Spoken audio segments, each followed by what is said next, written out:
चतुर्वेदी जी के खानदान को ईश्वर जाने क्या श्राप दे चुका था कि पीढ़ी दर पीढ़ी बदलती जा रही थी, लेकिन लक्ष्मी का आगमन नहीं हो रहा था। बहुएं आती और एक के बाद एक बेटों का जन्म होता जा रहा था। जब चौथी पीढ़ी में पवन जी के यहाँ बिटिया का जन्म हुआ तो पूरा खानदान खुशी से झूम उठा। बेटिया सिर्फ अपने पिता की ही नहीं बल्कि चाचा चाची दादा दादी सबकी ही लाडली थी। पूरा घर उसे हाथों हाथ लिए रहता। दादाजी तो बिटिया के जन्म से ही अपने स्वर्ग जाने की टिकट कंफर्म समझने लगे थे, लेकिन धीरे धीरे समय बीतता गया और संयुक्त परिवार टूटकर एकल परिवार में परिवर्तित हो गया और अब सुरभि भी बड़ी हो गई थी। लेकिन एक चीज थी जिसमें आज भी बदलाव नहीं आया था, वो था सुरभि के लिए सबका अटूट प्यार। अरे सुरभि बेटा उठो, देखो 11 बज रहे हैं, ऐसे कैसे चलेगा बेटा। मम्मी आपको पता है ना, मुझे जल्दी उठना बिल्कुल भी पसंद नहीं है, फिर भी आप आकर मेरी नींद खराब कर देती हो। अरे बेटा ऐसे गुस्सा नहीं करते, चलो बस नाश्ता कर लो, फिर तुम आकर दोबारा सो जाना। नहीं माँ, मुझे नाश्ता नहीं करना, मम्मी मुझे सोने दीजिए। मुझे पता था तुम ऐसे नहीं उठोगी।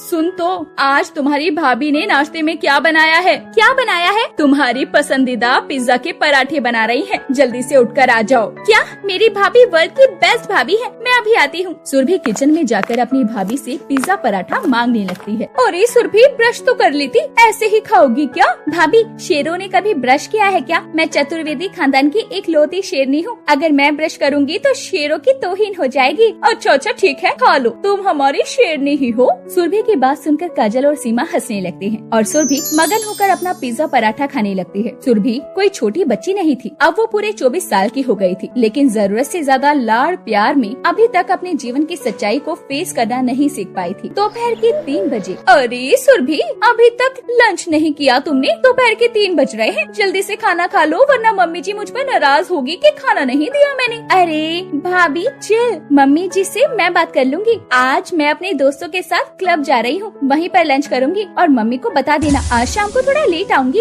अरे लेकिन सुनो तो। सुरभि अपनी भाभी की बात सुने बिना ही वहाँ से चली जाती है। काजल सोचती है, अरे क्या लड़की है, अपनी ही धुन में रहती है, कभी अपनी जिम्मेदारियाँ समझती ही नहीं। मम्मी जी से बात करनी पड़ेगी। काजल अपनी सास के पास जाकर बोलती है, मम्मी जी शाम हो गई है और लड़के वाले आने वाले होंगे और सुरभि अभी तक घर नहीं आई है। मैंने उसे समझाया भी था लेकिन वो किसी की बात ही नहीं सुनती। अरे काजल अभी वो बच्ची है, इसीलिए अभी उसे जिम्मेदारियों का मतलब कहाँ ही पता है। अभी तो उसकी खेलने कूदने की उम्र है, एक बार शादी हो जाएगी तो जिम्मेदारी खुद समझ जाएगी। मम्मी जी तो ऐसी बात कर रही हैं जैसे सुरभि अभी 24 की नहीं 14 साल की हो और उसके ससुराल जाने के दिन ही कितने बचे हैं। आज रिश्ता पक्का हो गया तो कल शादी हो जाएगी। शाम हो जाती है और लड़के वाले सुरभि को देखने के लिए आ जाते हैं। लड़के की माँ सुरभि को बुलाने को कहती है। अरे बहन जी हमारी होने वाली बहू को तो बुलाइए। अरे कमला बहन जी, आप तो जानती हैं हमारी सुरभि को, वो क्या है ना, मेरे दोस्त की माता जी की तबीयत बहुत खराब थी और अस्पताल ले जाने में उन्हें मदद की जरूरत थी, तो मैंने कहा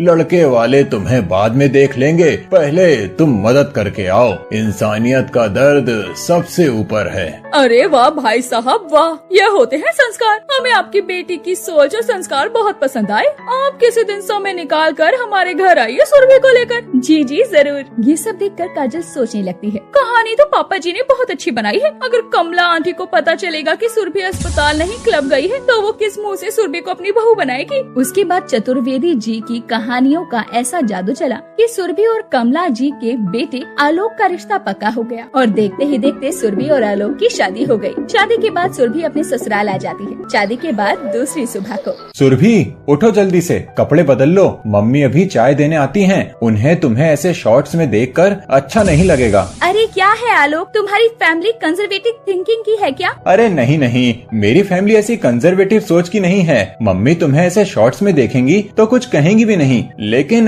कॉमन सेंस भी कुछ चीज होती है ना। अब ऐसे थोड़ी है कि अगर मम्मी तुम्हें कुछ कहेंगी नहीं तो तुम मम्मी के सामने कुछ भी पहन लोगी। पति की बात सुनकर सभी को बहुत बुरा लगा और आलोक की बात उसे खटक भी रही थी। आज तक मेरी मम्मी पापा ने मुझे किसी चीज के लिए नहीं टोका है, इस आलोक ने मुझे पहले ही दिन इतनी बातें सुना दी। ये मुझे ऐसी वैसी लड़की समझने की भूल कर रहा है, इसे पता नहीं है कि मैं ऐसे ही सुनने वालों में से नहीं हूँ। सुरभि आलोक की बातें सुनकर नाराज हो जाती है और करवट बदलकर फिर से सो जाती है। तभी सुरभि की सास कमला उसके कमरे में नाश्ता लेकर आती है। वो देखती है कि आलोक बाथरूम में नहा रहा है और सुरभि बिस्तर पर सोई हुई है। वो नाश्ता लेकर वापस चली जाती है। फिर 1 घंटे बाद वो कमरे में फिर से आती है, लेकिन सुरभि अभी तक सो रही होती है। सुरभि बेटा 9 बज रहे हैं, अभी तक सो रही हो, चलो जल्दी से उठ जाओ। मम्मी जी क्या है ना, मुझे सुबह जल्दी उठने की आदत नहीं है। मैं कितनी भी कोशिश कर लूँ सुबह जल्दी नहीं उठ पाती। अरे देखो बेटा, अब तुम्हारी शादी हो गई है और सबके घर के अपने तौर तरीके होते हैं। शादी के बाद सबको ससुराल के तौर तरीके सीखने पड़ते हैं। ऐसा नहीं है कि तुम्हें सुबह उठकर काम करना है या नाश्ता बनाना है। काम करने के लिए तुम्हारे ऊपर कोई दबाव नहीं है, लेकिन सुबह जल्दी उठना तो जरूरी है। ऐसे तुम सुबह 10 बजे तक सोती रहोगी तो ये अच्छी बात थोड़ी है। अपने पति की बात सुनकर सुरभि ने इग्नोर कर दिया, लेकिन सुबह सुबह सास की ये बात सुनकर सुरभि का पारा 7वें आसमान पर चढ़ जाता है। सुरभि अपना सामान उठाती है और सीधा अपने मायके चली आती है। अरे सुरभि, तुम यहाँ, वो भी इस समय, क्या कर रही हो? सुरभि बेटा, ये तुमने ठीक नहीं किया। तुम्हारी सास का मेरे पास पहले ही फोन आ गया था। जाओ अपने ससुराल वापस जाओ।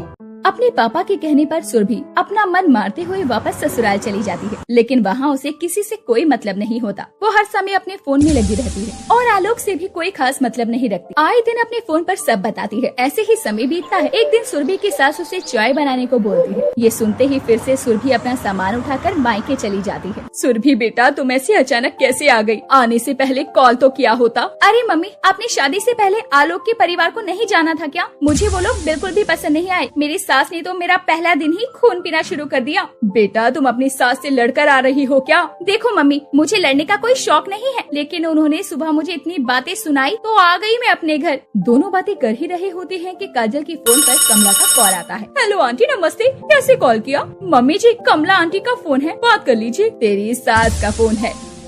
कुछ देर सीमा कमला से बात करने के बाद बोलती है, अरे समधन जी, आप चिंता मत कीजिए, मैं इसे समझाकर भेज दूंगी। अभी बच्ची है ना। मम्मी, सासू माँ चाहे फोन पर बुलावा भेजे या खुद लेने द्वारे पर आ जाएं। मैं नहीं जाऊंगी ससुराल, तो नहीं जाऊंगी। सब घर वालों के लाख समझाने पर भी सुरभि अपने ससुराल जाने को तैयार नहीं होती। ऐसे ही समय बीतता है और अब सुरभि को अपने मायके में रहते हुए पूरा महीना हो चुका था। और फिर एक दिन सुरभि बैठी हुई अपना फोन चला रही थी। तभी सीमा फोन पर बात करते हुए सुरभि के सामने आकर कहती है, क्या दामाद जी खाना ना खाने की वजह से बेहोश हो गए? समझाओ उनको। जिसकी वजह से वो भूखे प्यासे रह रहे हैं, वो तो 56 भोग कर रही है पेट भर भर कर। ध्यान रखिए उनका। ये सुनकर सुरभि को बेचैनी हो जाती है और वो अपनी मम्मी से पूछती है, मम्मी क्या आलोक जी की इतनी तबीयत खराब हो गई? हाँ, तेरी सास तो यही कह रही थी, लेकिन तुझे क्या, अब तुम ससुराल जाओगी नहीं। लेकिन मुझे तो डर है कि कहीं हॉस्पिटल जाने की नौबत न आ जाए। मम्मी, मैं सोच रही थी कि अब तो मुझे ससुराल जाने ही दो, आलोक जी को मेरी जरूरत है। हाँ हाँ बेटा, जल्दी जाओ। और जो सुरभि ससुराल न जाने की जिद पकड़ कर बैठी थी, वो अपने पति की बीमारी की बात सुनकर नंगे पाँव ही ससुराल के लिए निकल जाती है। अगर आपको हमारी ये कहानी पसंद आई हो तो इस कहानी को लाइक करें और अपने दोस्तों से शेयर करें और हमारे चैनल को ऐसी ही कहानियां देखने के लिए सब्सक्राइब कर लें।